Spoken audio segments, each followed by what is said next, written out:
পালক পনির যেমনি হয় দেখতে ঠিক তেমনি হয় খেতেও। অসাধারণ লাগে রুটি, পরোটা, লুচি আর ভাতের সাথে। নমস্কার বন্ধুরা, চৈতালির লাইফস্টাইল অ্যান্ড রসবি ঘরে আপনাদের সকলকে অনেক অনেক স্বাগত। আজকে পালক পনিরের রেসিপি নিয়ে চলে এসেছি। এরকম ভাবে আমি সার্ভ করেছি। উপর থেকে একটু পনিরও আমি ছড়িয়ে দিয়েছি গ্রেট করে। যারা যে বাচ্চারা পালক খায় না, পালং শাক এরকম ভাবে বানালে তারাও চেটে পুটে খেয়ে নেবে। তাই চলুন কথা না বাড়িয়ে আজকের পালক পনিরের রেসিপিটি দেখে নেওয়া যাক। আজকে আমি পালক পনির বানাবো। তার জন্য আমি এক বান্ডিল পালক শাক নিয়ে নিয়েছি, ডাঁটিটা বাদ দিয়ে নিয়ে নিয়েছি শাক দেখে।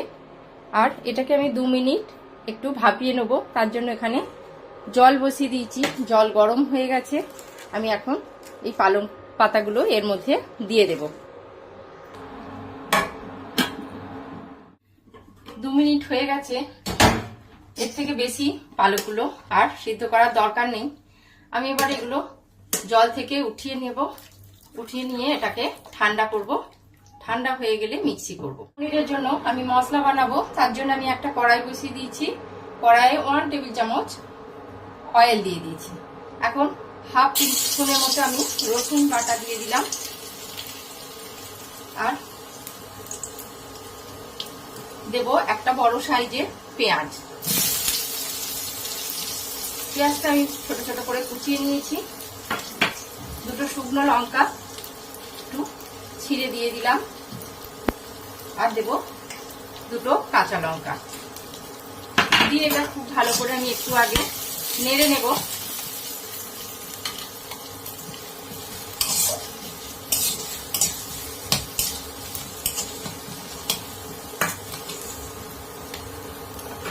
উপর থেকে একটু হালকা লবণ দিয়ে দিলাম, পেঁয়াজটা যাতে তাড়াতাড়ি ভাজা হয়ে যায়। পেঁয়াজটা হালকা কালার এসে গেছে। আমি এরকম অবস্থায় একটা টমেটো কুচিয়ে নিয়েছিলাম, সেটা দিয়ে দিলাম। আর হাফ টিস্পুন আদা বাটা দিয়ে খুব ভালোভাবে আমি একটু নেড়ে দেবো টমেটোটা নরম হওয়া পর্যন্ত। বেশ কিছুক্ষণ হচ্ছে, টমেটোটা নরম হয়ে গেছে, পেঁয়াজটাও ভালো ভাজা হয়ে গেছে। এখন এতে আমি কিছু গুঁড়ো মশলা অ্যাড করব।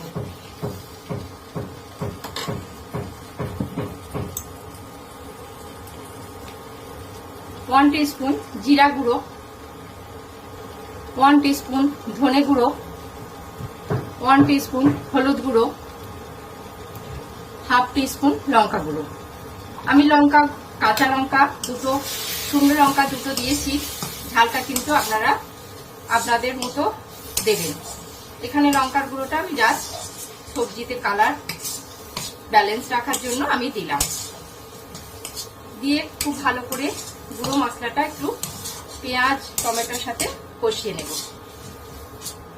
খুব বেশি কষানোর দরকার নেই। এটাকে আমি পালং শাকের সাথে যে পালকটা বয়েল করে রেখেছি ওর সাথেই আবার এই মশলাটাও মিক্সি করে নেব।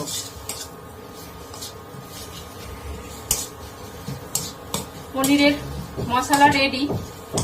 এটাকে একটু ঠান্ডা করে আমি মিক্সি করব। মশলা পালং সব ঠান্ডা হবে, তারপর মিক্সি করব। ততক্ষণ আমি পনিরটা কেটে নিই। যেহেতু পনির পালক, এখানে আমি 500 গ্রাম পনির নিয়েছি। পনিরগুলোকে এরকম ছোট ছোট কিউব করে কেটে নেব। আপনারা ছোট বড় যেমন আপনাদের পছন্দ সেরকম ভাবেই কেটে নিতে পারেন। আমি এরকম ভাবে সমস্ত পনিরগুলো আগে কেটে নেব। সমস্ত পনির আমি এরকম ভাবে কেটে নিয়েছি। পালং শাক আর মশলাটা আমি মিক্সি করে নিয়েছি। আর এবার আমি পনিরটা বসাবো। তার জন্য আমি কড়াই বসিয়ে দিয়েছি। সেম কড়াই আমি 1 টিস্পুন অয়েল দিয়ে দিয়েছি। আর হাফ টিস্পুনের মতো আমি গোটা জিরে দিয়ে দিলাম। জিরের খুব সুন্দর একটা খুশবু আসে।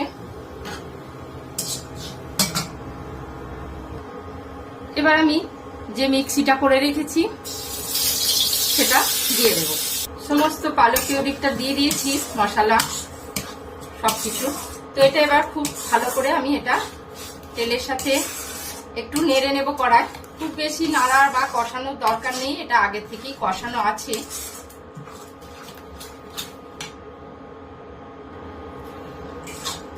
খুব ভালোভাবে এটাকে আমি নেড়ে নিয়েছি। এখন আমি মিক্সিটা ধুয়ে 1 গ্লাসের মতো জল দিয়ে দেব। গ্রেভিটা আপনারা যতটা করতে চাইবেন সেই অনুযায়ী জলটা দেবেন। এটা একটু গাঢ় গাঢ় হলেই ভালো হয়। আমি 1 গ্লাসের মতো জল দিয়েছি। এখন এটাকে একটু ফুটতে দেব। 2 মিনিট হয়ে গেছে, গ্রেভিটা ফুটছে। এবার আমি উপর থেকে পনিরগুলো দিয়ে দেব।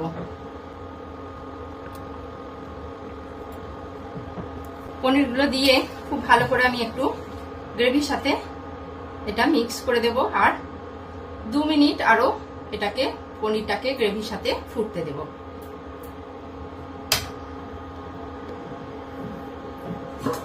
পনিরটা ফুটে এসে গেছে, খুব সুন্দর একটা গ্রেভি এসেছে, দারুণ গন্ধ বেরোচ্ছে। আজকে পালক পনিরের রেসিপি ভালো লাগলে অবশ্যই কমেন্ট করে জানাবেন, একটা লাইক করবেন, আর সাবস্ক্রাইব করতে তো একদমই ভুলবেন না। পাশে থাকা বেল আইকনটা অবশ্যই বাজিয়ে দেবেন। ফেসবুকে দেখে থাকলে পেজটা ফলো করে লাইক করে দেওয়ার অনুরোধ রইল। একেবারে পালক পনির রেডি। আমি উপর থেকে 1 টিস্পুন গরম মশলা ছড়িয়ে দেব।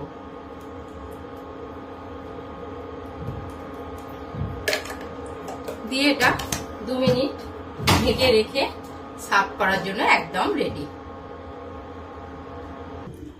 আমি গ্যাস বন্ধ করে দিয়েছি। পনির রেডি। আজ তাহলে এই পর্যন্ত, আবার দেখা হবে নেক্সট ভিডিও অন্য কোনো নতুন রেসিপির সাথে। সকলে খুব ভালো থাকবেন, সুস্থ থাকবেন।